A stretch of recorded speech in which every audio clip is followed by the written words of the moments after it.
Bonjour à tous et bienvenue dans l'analyse complète de l'incroyable, formidable et on manque de superlatifs pour parler de l'épisode final de la saison finale partie 2 de l'attaque des titans. Ça y est, c'est officiel, on peut enfin vous en parler. La partie 3 de cette saison finale de l'attaque des titans sortira en 2023. Alors, je sais que vous avez beaucoup de questions. Non, ce ne sera pas un film. Oui, ce sera bel et bien une partie 3 pour cette saison finale. Et oui, ce sera la dernière puisqu'elle va clore définitivement l'attaque des titans et ira jusqu'à la toute fin, jusqu'au tout dernier chapitre. Cependant, vous le verrez, le format sera quelque peu différent des deux premières parties. À partir de maintenant, l'attaque des titans rentre dans sa phase finale. On va avoir que du bon et il est l'heure de parler d'un des épisodes les plus importants de toute la série. Mais juste avant, pour ceux qui ont loupé l'information, sachez qu'on sera le 17 et 18 avril en Suisse, à Montreux, à la Polymanga. Alors si vous voulez parler avec nous d'un génocide mondial, eh bien ce serait avec plaisir. Rendez-vous à la Polymanga, on a hâte de vous rencontrer. Enfin, c'est avec émotion que j'annonce le dernier placement de produits de cette saison. Merci à tous pour votre patience les concernant, ça nous aura énormément aidé et surtout que celui-ci risque de vous plaire, car c'est du SNK. C'est en examinant la matière du mur Maria qu'Angie Zoé fit une étrange découverte. Le mur était en réalité de la même matière que les coques de téléphone Rhino Shield. Oui, voici la gamme officielle des coques de téléphone Shingeki no Kyojin en collaboration exclusive avec les 9 titans primordiaux. Guerriers, soldats, titans et Ackerman, rendez votre téléphone et vos AirPods aussi forts et résistants que le cuirassé, en lui offrant une défense quasi impénétrable parmi la toute nouvelle collection testée et approuvée comme résistante aux explosions du colossal et surtout aux tirs du bestial. Comme le féminin et le marteau d'armes, enveloppez votre téléphone dans un véritable cocon. Mais attention, comme pour toute rigidification, Rhino Shield ne rend pas votre téléphone invulnérable aux griffes et dents du mâchoire. Fine, élégante et personnalisable, comme le charrette, emportez partout avec vous votre coque unique. Et grâce à sa technologie révolutionnaire, plus besoin d'utiliser l'assaillant pour voir dans le futur.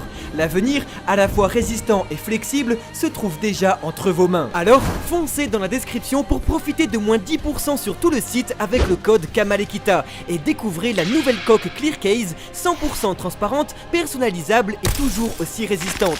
Mais surtout, disponible dans plusieurs autres collections comme One Piece, Dragon Ball Z, Star Wars et même Marvel. Vous l'avez donc compris, que vous soyez pour la grandeur d'Eldia ou la suprématie de Mar, il est évident que cette collection est primordiale.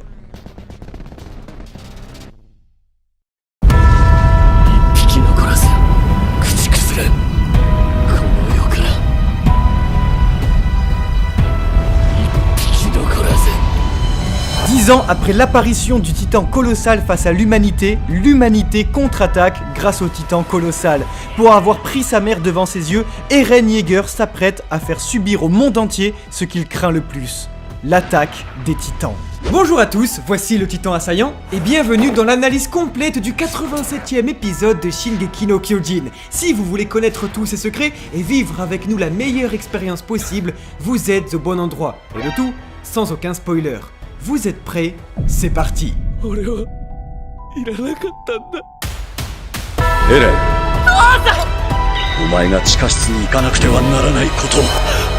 何も捨てることができない人に何も変えることはできないだろう。何を求めてんだよお前は。謝ってほしいのか。そのままわめき続けてろ。みんなケリー仲間と出会ったリヴァイ。進め。ありがとう。待っていたんだろう。この悪魔と戦ってほしい。ずっと2000年前から見ててくれよ。誰かを。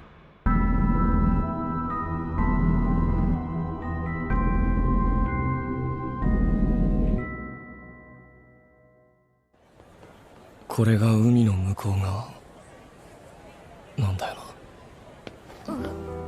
Quatre années s'étaient déroulées depuis que Eren avait pointé du doigt la mer et ses ennemis qui se trouvaient de l'autre côté. Nous l'avions retrouvé 4 ans plus tard, seul à Revelio. Nous savons donc maintenant tout ce qu'il s'est déroulé durant ces 4 années. Après avoir exterminé tous les titans sur Paradis, le bataillon d'exploration a fait la rencontre des mercenaires de Sig Yeager. Des mercenaires venus pour aider Eldia à se développer. Et surtout, à lui faire rencontrer les Azumabito. C'est donc durant la seconde année que Madame Kiyomi Azumabito, habitante d'Izul, vint leur expliquer toute la géopolitique du monde, tout son savoir-faire et surtout leur exposer le plan de Sig Yeager.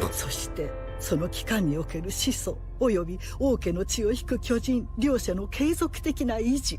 ジークは獣の巨人を王家の血を引く者へと継承。その者は13年の任期を終えるまで可能な限り子を増やすこと。争う必要も逃げる必要もない。この島が生き残る一番堅実な方法があれば、私はそれに従う。Un plan qui aujourd'hui est évoqué à nouveau à travers les paroles d'Historia et qui, on vous le rappelle, servait à mettre fin à toutes les horreurs en utilisant une arme de dissuasion massive, celle du grand terrassement. En effet, vous savez que depuis maintenant 111 ans, le grand terrassement ne peut pas être déclenché s'il est dans la famille royale, puisque le détenteur de sang royal va préférer se donner la mort plutôt que d'attaquer ses ennemis. C'est le pacte de non-agression instauré par le 145e roi d'Eldia, Karl Fritz. Cependant, si nous divisions les pouvoirs, à savoir l'originel et le sang royal, il suffit que 2 personnes rentrent en contact pour activer le grand terrassement. Le plan consistait alors à tuer Eren Yeager et à faire hériter à une personne plus docile les pouvoirs de l'originel afin de les faire hériter dans sa famille de génération en génération pour pouvoir toujours garder la mainmise sur l'originel, tandis que de l'autre côté il suffisait de faire manger Sig Yeager à Historia Fritz afin qu'elle puisse obtenir un titan tout en étant de sang royal et également de son côté faire des enfants et se faire dévorer par ces derniers. Ainsi, de génération en génération, Eldia aurait les 2 familles et pourrait dire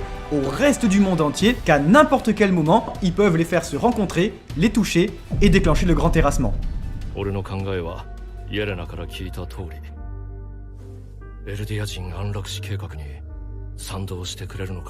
Seulement, vous l'avez compris, avec le temps, ce plan n'était qu'un plan postiche et le véritable plan de Sig Yeager était en réalité celui de l'éradication douce, de l'euthanasie. Sig Yeager, malin comme il est, pensait donc doubler tout Eldia avec ce second plan secret. Mais en réalité, lui-même se faisait déjà doubler par son frère Eren Yeager, qui faisait croire aux mercenaires qu'il était pour le plan d'euthanasie. Il disait à Helaena qu'il était d'accord, mais disait en secret à Flock Forster, le seul qui était avec lui, qu'il ne le trahirait jamais, qu'il était en réalité pour Eldia depuis le début, qu'il n'allait jamais castrer la population et que, au contraire, il allait détruire celle du monde entier. Eren cacha donc ses intentions durant tout ce temps et en parallèle, Eldia, durant la 3e année, continua de se développer et de se moderniser à l'aide des mercenaires et des Azumabito, en créant un chemin ferré, un port et en possédant même un hydravion. Alors, maintenant Eldia modernisé et sécurisé, il ne manquait plus qu'au bataillon d'exploration de quitter l'île et de partir explorer le monde. C'est ce qu'il s'est passé durant la 4e année.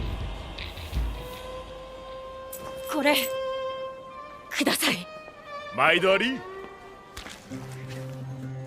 はい、どうも。サシャン、お前また勝手に。Alors, une fois Eldia sécurisé et modernisé, il ne manquait plus qu'au bataillon d'exploration de faire ce qu'il fait de mieux, sortir de son île, découvrir le monde, sortir du bois. Élément propre à la narration d'Hajime Isayama, une nouvelle fois, on retrouve l'absence totale de manichéisme. Eren le disait à Reiner, toi et moi, on est pareil. Et alors on se rend compte ici vraiment de la situation.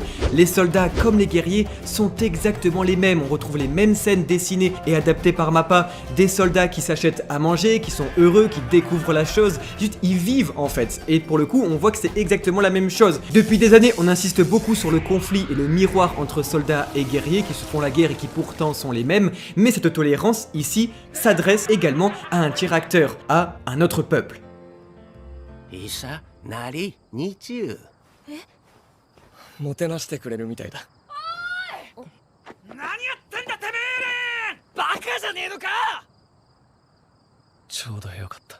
Ce peuple, c'est celui des habitants du Moyen-Orient, vous savez, finalement c'est ceux contre qui Mar a fait la guerre dans l'ouverture de la partie 1 de la saison finale. On comprend que le monde est très gris, on les voit tous réunis dans la flotte mondiale pour pouvoir affronter le grand terrassement, alors que, et à miroir des problèmes de notre monde, il y a pléthore de tentes qui touchent les villages, les gens le disent, ce sont des immigrés. On a ici un auteur qui, comme à son habitude, est extrêmement engagé sur les problèmes politiques contemporains, que ce soit ceux de notre histoire, vous savez, avec tout le fascisme de la Seconde Guerre mondiale, ou alors que ce soit aujourd'hui sur les problèmes axés vis-à-vis de l'immigration, et du coup, de l'acceptation de l'autre. Tous ces gens-là qui, comme le dit Eren, sont des parias, et c'est aussi un beau message de mettre le héros principal, dire que ces gens-là sont des parias, que ce sont des gens victimes de la guerre, qu'on leur a privé de leur liberté. Et il n'y a rien de pire que de priver quelqu'un de sa liberté. Ce petit garçon, vous l'avez déjà vu, puisque les plus attentifs d'entre vous l'ont déjà repéré dans l'épisode 4 de cette saison finale partie 2, dans les souvenirs même du futur d'Eren. Ce garçon, aujourd'hui, il fait quelque chose de mal, il vole veulent de l'argent. Et ce petit garçon, c'est quand même aussi le reflet d'une petite fille il y a 2000 ans.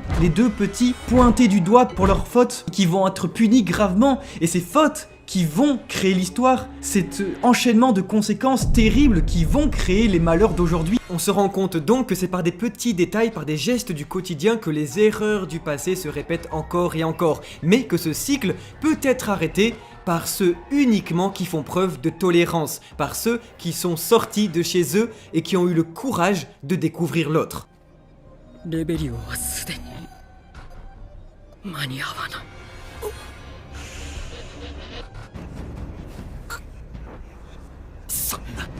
On a donc la réponse du flashback de Jean dans le précédent épisode, vous vous rappelez, il se souvenait du reste du monde. Et c'est là tout le paradoxe au final du comportement humain qui est peint dans Shingeki no Kyojin, parce que Jean, il veut sauver le reste du monde parce qu'il s'est souvenu de ces personnes-là qui vivaient de l'autre côté de la mer et veut donc arrêter à tout prix Eren. Mais Eren, lui, veut détruire le reste du monde et donc ses mêmes habitants pour protéger et aider Jean. Au final, Angie Zoé le dit dans cet épisode que l'exploration commence parce que le véritable rôle premier du bataillon d'exploration est tout simplement de protéger l'humanité. これこそが元より我々に課せられた仕事と言える。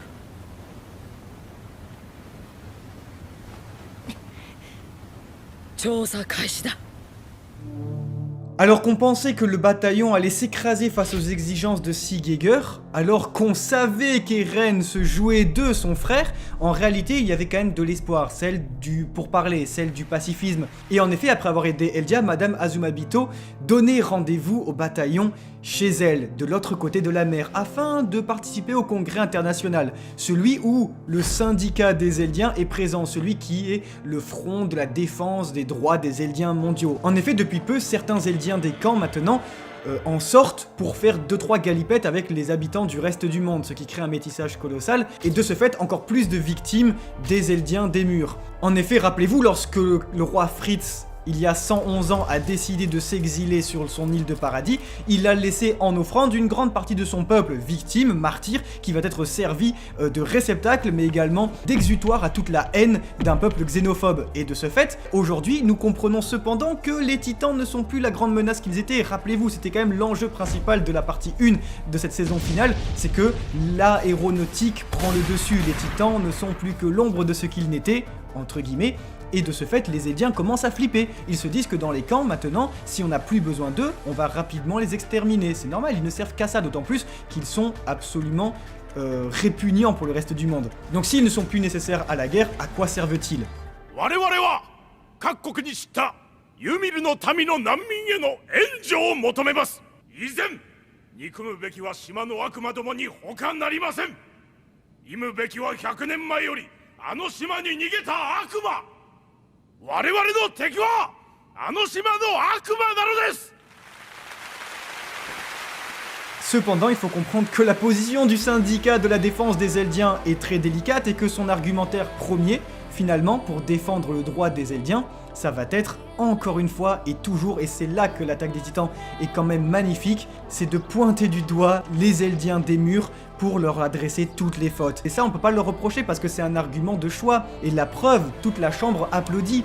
En final, c'est vrai, on peut aider ces Eldiens-là qui ne sont que des victimes, que des martyrs du choix terrible de Karl Fritz et des Eldiens qui sont des démons, etc.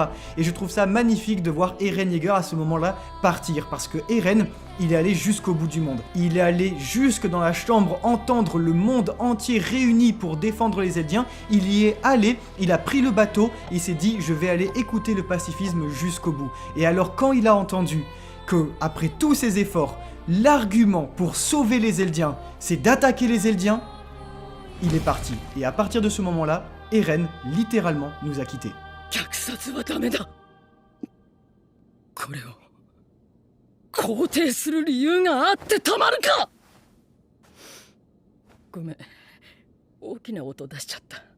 Angie Zoé, contrairement à Erwin Smith, est une pacifiste et il est super émouvant de la voir dire à chaque situation qu'ils doivent faire de leur mieux, qu'ils doivent tout tenter pour à chaque fois apporter la paix et non pas forcément toujours déclarer la guerre et répéter les erreurs du passé. On voit donc qu'ils tentent la politique et ce qui est catastrophique, mais vraiment totalement catastrophique, c'est terrible de voir leur propre sang, leur propre race pour le coup, eh bien se retourner contre eux, juste à cause de l'ignorance. Personne ne sait durant plus d'un siècle ce qui se passe sur cette île. Et c'est ça tout le problème, c'est ça que veut nous faire comprendre Hajime Isayama. Il faut partir, il faut découvrir le monde et il faut découvrir l'autre avant de le juger. C'est incroyable de voir que dans ce manga, tout le long, on aura parlé de démons insulaires, que c'est leur faute, que c'est tout ça tout. Et c'est à cause de ce discours-là, du début jusqu'à la fin, qu'on crée des tueurs de masse, qu'on crée la vengeance, qu'on crée la haine. Et pour le coup, je trouve ça terrible. Je trouve ça terrible de voir les Eldiens se dire c'est leur faute à eux, alors que eux, ils sont dans la salle. Ils sont dans la salle, ils sont présents et ils peuvent rien dire. Alors forcément, on comprend Eren Yeager.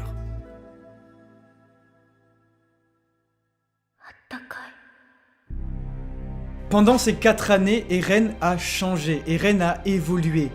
Ou peut-être pas. Peut-être que Eren est toujours le même. Peut-être qu'au final, nous n'avons jamais vraiment compris Eren Yeager. Peut-être qu'il avançait tout seul dans cet abîme sans que les gens ne comprennent où est-ce qu'il allait. Et c'est d'ailleurs le reproche principal que Mikasa peut se faire à elle-même, peut faire à Armin et peut faire à ses amis. C'était que personne ne l'a vu venir. Eren est troublé. Eren déambule dans les rues de Mar et ne voit pas les mêmes choses que nous, puisque en effet, il est doublement perdu dans le temps. Toutes les temporalités s'entremêlent, puisque vous savez à travers les pouvoirs de l'assaillant que le temps n'a plus de sens. Mais aussi, il a les mémoires de son père, les souvenirs, il sait ce qu'est une crème glacée, cependant il n'en a jamais goûté. Tous ses sens sont perdus, et alors, il voit la même scène que nous, cependant, elle n'a pas les mêmes couleurs. Il ne s'est pas passé les mêmes choses. Voilà pourquoi Eren dit qu'il ne s'est toujours rien passé. Parce que Eren sait, il va se passer quelque chose, et lorsqu'il regarde ses tentes, lorsqu'il regarde ses maisons, lorsqu'il regarde ses gens, il ne les voit pas pareils. Les maisons sont détruites, les tentes défaites, et les gens à terre. Mais plus encore, Eren est triplement perdu dans le temps. Passé, présent et futur. Parce que la ville dans laquelle il déambule est à la fois celle de son père, et donc pas la même, celle du présent, où il est là en ce moment même avec ses amis, mais aussi exactement la même plus tard, qui sera détruite par le grand terrassement. Et sachant tout cela, Eren, face à ce petit garçon, se met à pleurer. 選べ。自分を信じるか。俺やこいつら調査兵団組織を信じるかだ。俺にはわからない。ずっとそうだ。だから。まあせいぜい悔いが残らない方を自分で選べ。Il n'y a ni de bon ni de mauvais choix. On ne peut pas reprocher à quelqu'un d'en faire puisque personne ne peut savoir comment les choses vont se dérouler. Cette phrase, c'est le véritable motto de Levi Ackerman tout au fil de la série. Et Mikasa, également Ackerman, elle, ne peut pas s'empêcher de regretter, de se poser la question. Si ce jour-là, elle avait dit autre chose, si ce jour-là, elle lui avait dévoilé ses sentiments, est-ce qu'il en aurait été autrement? Parce que comme on vous le dit, Eren est perdu dans le temps grâce au pouvoir de l'assaillant. À ce moment-là, il avait déjà embrassé la main d'Historia, et donc c'est absolument tout ce qu'il va se dérouler, comme il sait déjà tout ce qui s'est déroulé. Et donc, à ce moment-là, bien qu'il ne l'a toujours pas eu, il a en réalité déjà eu la discussion avec son frère Stig Yeager, qui lui a raconté la vérité sur les Ackerman. Et donc, alors qu'il ne le sait pas encore parce qu'il n'a pas encore eu la discussion, il le sait déjà, et pose la question à Mikasa, et lui demande « Qu'est-ce que je suis réellement pour toi ?» 東洋人である母の一族は人種の違いからか町に居場所を失い、なぜアッカーマン家が迫害されていたのかは分かりません。お前、ある時突然力に目覚めたような感覚を経験したことがあるか。その瞬間が俺にもあった。 Il y a 2000 ans, l'on raconte que la famille royale Fritz, pour se défendre des 8 autres familles de primordiaux, créa une arme biologique, des êtres humains qui deviendront leur épée et leur bouclier, le clan Ackerman. Seulement, il y a 111 ans, le 145e roi Karl Fritz, qui venait de recevoir le titan originel, découvrit 2 millénaires d'horreurs perpétrées par ses ancêtres, et décida de s'exiler sur l'île de Paradis. Là-bas, il effaça la mémoire de son peuple pour le rendre docile et lui faire oublier le reste du monde comme l'histoire de leur empire. Seulement, les Ackerman, eux, créés artificiellement, étaient immunisés à l'effacement de mémoire, et Karl Fritz décida alors de les traquer pour tous les exterminer, pour que la vérité soit enterrée, obligeant donc le clan à se cacher et à vivre reclus de la société. Certains allèrent dans la ville souterraine, et d'autres en montagne. Un siècle plus tard, c'est sur son lit de mort que le tout dernier Ackerman, au courant de la persécution envers sa famille, raconte tout à son petit-fils Kenny. Fou de rage et voyant son grand-père mourir dans la pauvreté et la maladie, Kenny décide de traquer la descendance du roi Fritz pour venger sa famille. Uli Rice, véritable roi d'Eldia en secret, est démasqué par Kenny qui tente de l'assassiner. Seulement, en se transformant en titan, le roi trop puissant immobilise l'Ackerman qui pourtant persiste, la vengeance étant dans son sang. Mais Uli, connaissant les 2000 ans d'histoire grâce au titan originel et donc de la purge ordonnée par son grand-père, supplie Kenny de le pardonner pour les fautes de ses ancêtres. Et alors se reproduit le phénomène unique aux Ackerman, appelé l'éveil, activant leur véritable nature enfouie, faisant disparaître leur esprit humain pour faire naître le soldat. La nature Ackerman reprend le dessus, le clan artificiellement créé n'oublie pas ses origines cachées dans son sang. Kenny reprend alors son rôle, celui de garde royal. Plus tard, Kenny retrouve sa sœur Kutchel morte. Cette dernière, cachée dans une ville souterraine pour être à l'abri de la purge, laisse derrière elle son fils unique, Levi Ackerman, qu'il décide alors d'élever seul. Plus loin, près du district de Shiganshina, une asiatique, peuple aussi immunisé à l'effacement de mémoire car descendante du shogun allié à la famille royale depuis des siècles, tombe amoureuse d'un Ackerman aussi en fuite. Les deux se réfugient dans une forêt, ainsi vient au monde la petite Mikasa Ackerman. Des années plus tard, alors que Kenny abandonne Levi qui devient un bandit dans la cité souterraine, les parents de Mikasa sont cruellement assassinés par des trafiquants. Mais cette dernière est sauvée par Eren Yeager, fils du médecin de la famille qui tue les ravisseurs, hurlant à la petite fille de 9 ans de se battre à son tour pour survivre. Totalement apeurée, faible et traumatisée, Mikasa se transforme. Pour la toute première fois, nous avons droit d'observer l'éveil d'un Ackerman, véritable courant électrique parcourant son corps, réactivant ses cellules enfouies. Le sang qui circule dans ses veines l'oblige à se battre et à protéger celle qu'elle pense être son capitaine, son roi, Eren Yeager. Plus tard, Levi Ackerman, tentant d'acheter sa liberté à lui et à ses amis, s'enrôle dans le bataillon d'exploration et fait la rencontre d'Erwin Smith. Alors que ses deux amis meurent devant ses yeux, fou de rage, il tente d'assassiner son chef. Mais comme pour son oncle avec Uli, le destin joue un tour et le charisme naturel et fédérateur d'Erwin Smith refait naître en Levi ses origines qui décident de le suivre dorénavant aveuglément. À ce moment-là, les trois derniers Ackerman encore en vie ont leur maître. Uli Rice pour Kenny, Erwin Smith pour Levi et Eren Yeager pour Mikasa. Voici toute l'histoire qu'a pris Eren Yeager lorsqu'il rencontra son frère sur le continent Mar. うまい嘘のつき方を知っとるか？時折事実を混ぜて喋ることじゃ。 Des années plus tard, Eren Yeager, au courant grâce à son frère Sig venu de l'autre côté de l'océan, raconte à Mikasa la véritable nature et origine de sa famille, la provoquant pour tenter de lui faire abandonner son lien de soumission.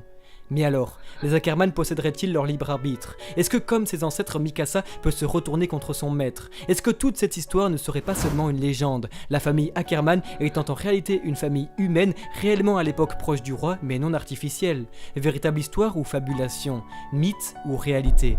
Étrangement, c'est au moment même où la boucle est bouclée que tout s'entremêle et que plane le doute sur le mystérieux clan Ackerman. Les migraines seraient justement la métaphore d'une perte immense, d'une douleur liée à une trahison, et concernant l'obligation de protéger un être cher, ce serait alors seulement le sentiment le plus humain de tous, l'amour. Au final, on vous l'a répété souvent, dans un monde en guerre, dans le monde de Shingeki no Kyojin, l'amour n'a pas sa place et les personnages ne vont pas réussir à l'exprimer et vont carrément aller sortir des mythes anciens en racontant que ceux qui sont amoureux sont au final esclaves d'un maître et que c'est dans leur sang et que c'est en fait des armes biologiques créées il y a 2000 ans par les familles. C'est un délire, des losers. C'est un délire parce qu'ils n'arrivent tout simplement pas à exprimer leurs sentiments parce que l'amour, comme la tolérance et comme le dialogue, nous l'avons vu, n'a pas sa place. On n'a pas le temps d'exprimer nos sentiments et on n'a pas le temps de parler à l'autre. Alors forcément, eh bien Mikasa est incapable de dire ce qu'elle pense parce qu'elle n'a jamais été élevée comme ça. Elle a été élevée que par la peur et la guerre. Et alors Mikasa, comme Levi et Eren avant elle, doit faire des choix et elle le regrette. Et qu'est-ce que veut nous raconter Hajime Isayama dans tout ça? C'est que oui, avec un si, on peut changer le monde. Mais si un jour vous avez la possibilité de dire je t'aime à quelqu'un, vous pouvez peut-être le sauver. エレン、あなたは自分が何をやったか分かってるの？あなたは民間人を殺した。子供も殺した。もう取り返しがつかない。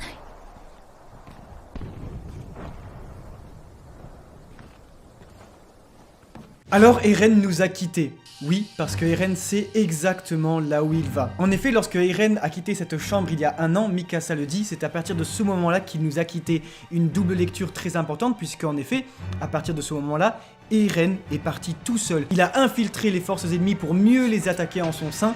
Tout ça pour la guerre. Tout ça pour, selon lui, arrêter le cycle de la haine et de la vengeance. Tout ça pour détruire le monde à un point tel qu'il en supprimerait l'histoire et tous ses mots.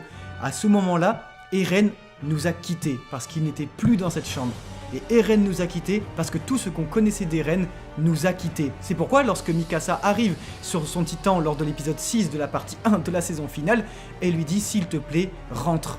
S'il te plaît, rentre à Paradis, rentre chez nous, mais également reviens-nous. Reviens Eren parce que tu nous manques. » Cependant, peut-être ce qui fait défaut à Mikasa, c'est de ne pas avoir compris qu'Eren n'a jamais changé.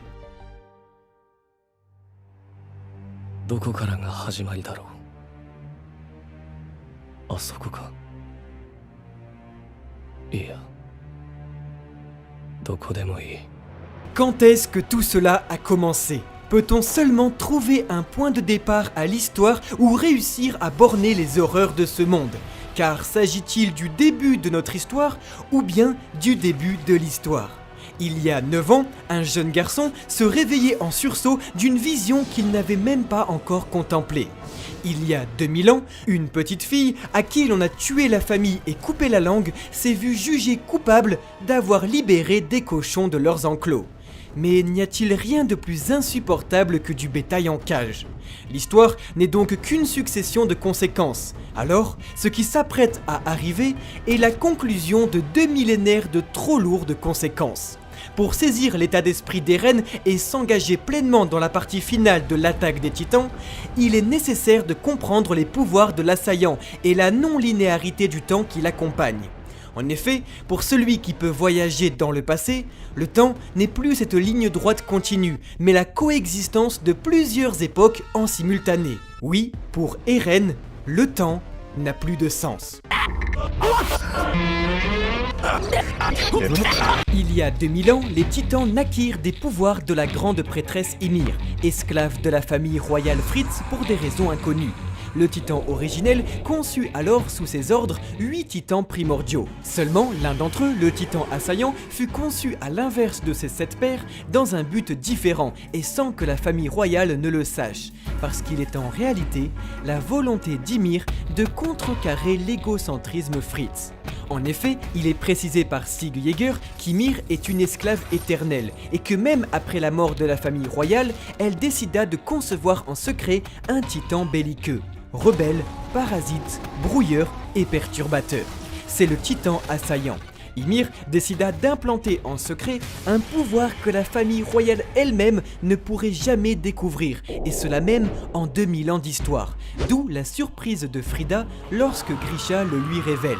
Pour cela, qu'un seul pouvoir possible, la fatalité.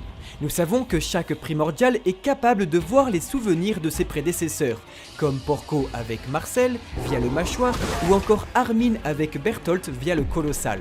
Seulement, l'assaillant, lui, est en mesure également d'apercevoir les souvenirs de ses futurs détenteurs, à condition qu'il les lui montre. En d'autres termes, le titan assaillant peut observer le futur.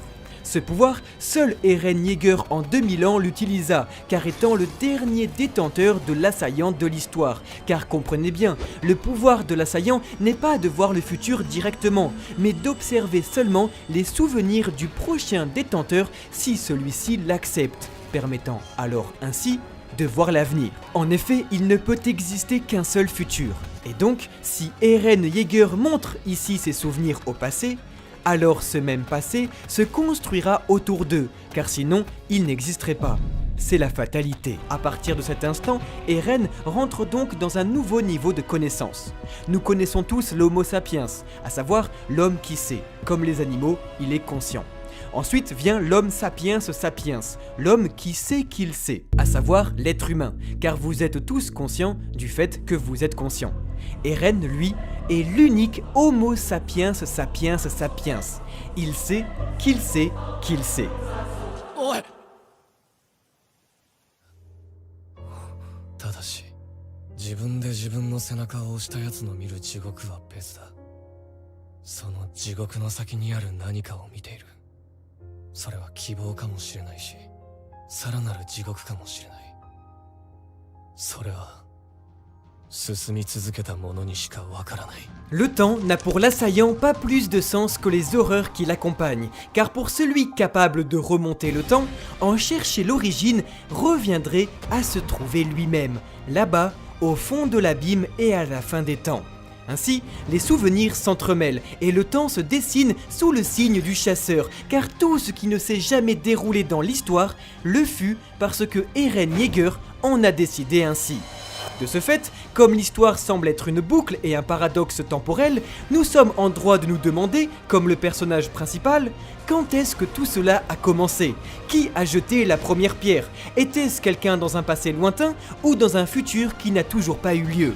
En se questionnant, Eren saisit donc que pour lui, l'histoire n'a ni point de départ ni point d'arrivée, car parmi les souvenirs dont il nous fait part, et comme Kruger citant autrefois Armin et Mikasa, certains souvenirs ne se sont toujours pas déroulés, certains font partie de l'avenir. Manipulant donc son entourage et revisitant le passé, le chasseur écrit autant l'histoire dans le fond que dans la forme, profitant de la ferveur de Flock Forster pour sa nation, tout comme le fanatisme de Yelena pour son grand frère. Eren divise l'information pour mieux terrasser. この島が生き残る一番堅実な方法があれば、私はそれに従う。私たちのしたこと後悔するわけにはいかないから、私はそれで十分だよ。お前が良くても俺は違う。え？ Cependant, le vœu le plus cher de l'oiseau né dans une cage est de s'assurer que plus jamais l'homme ne devienne du bétail, attendant la mort aux portes de son enclos. Pour cela, Eren se battra quitte à affronter les idéaux de ses amis. En effet, comme il nous l'a montré dès son plus jeune âge, il n'existe pour lui rien de plus révoltant qu'une personne qui essaie de voler la liberté de quelqu'un d'autre. Incapable de faire des compromis, Eren ne peut donc se résoudre à laisser mourir ses amis comme des animaux, à commencer par Historia, vouée à être dévorée comme du bétail. Pourtant, avec la sécurité du grand terrassement comme arme de dissuasion, Eldia aurait pu peut-être vivre en paix. Historia était décidée à se laisser mourir afin de transmettre le sang royal dans un titan jusqu'à la fin des temps. Mais il n'aurait jamais laissé son amie mourir, pas après qu'elle lui ait sauvé la vie. Car, pour survivre dans ce monde cruel, parfois, il vaut mieux avoir le rôle du méchant.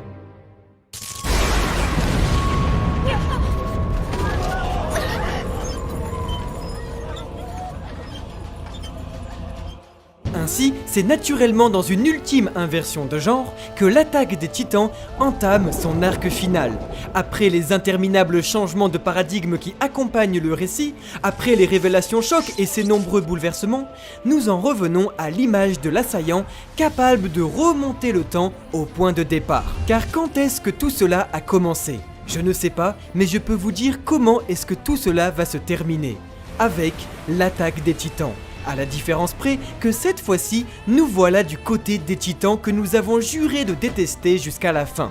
Après tant de belles paroles, de beaux messages, rien n'a changé et les erreurs du passé se répètent. Nous en revenons toujours à l'attaque des titans, celle où depuis toujours de gigantesques bipèdes anthropophages attaquent l'humanité.